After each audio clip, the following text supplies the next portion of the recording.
To say we're just not going to respond back tonight, okay?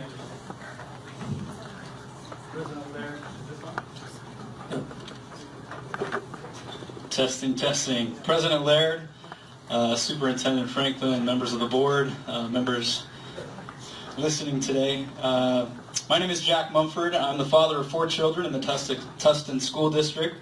I want to thank you for representing our local community in your service to Tustin, its families and children. I'm speaking to you tonight about the Healthy Youth Act curriculum framework set to be adopted by the California State Education Board in May of this year. One goal of the framework curriculum is to lessen and eliminate the effects of bullying and discrimination in the schools of California, an admirable goal everyone in this room would agree on. Here are some concerns I have about the curriculum, however.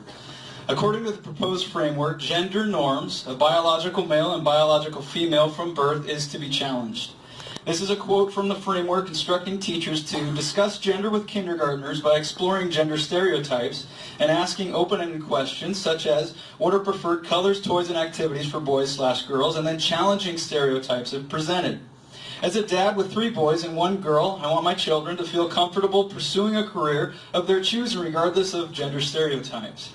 But the curriculum is not teaching children to challenge gender stereotypes for noble purposes. The framework's heroes are not Joan of Arc or Amelia Earhart, but rather Bruce Jenner.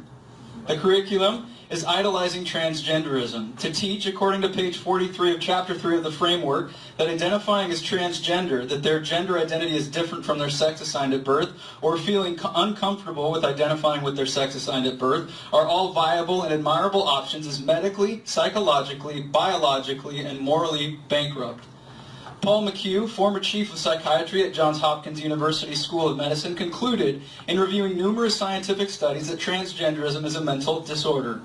He went further by saying that to treat transgenderism as a civil rights matter is to collaborate with and promote a mental disorder. It is immoral to normalize a mental illness for the individual suffering, and even worse, to put in the minds of children that they too can have a mental disorder. Dr. Richard Karate, professor of psychiatry at Case Western Reserve University School of Medicine, stated, transgenderism would refute the natural laws of biology. On the next page of that same chapter, the framework instructs teachers to invite transgender individuals to present to the class of kindergartners on busting myths and being role models for defying traditional stereotypes. This is outrageous. Biological gender is not a stereotype, but a scientific fact. The curriculum is not defying traditional stereotypes, but defying rules of logic and science.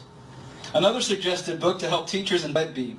In this book, first graders learn about the 15 genders: trans, genderqueer, non-binary, gender fluid, transgender, gender neutral, agender, neutoire, 3 of the framework.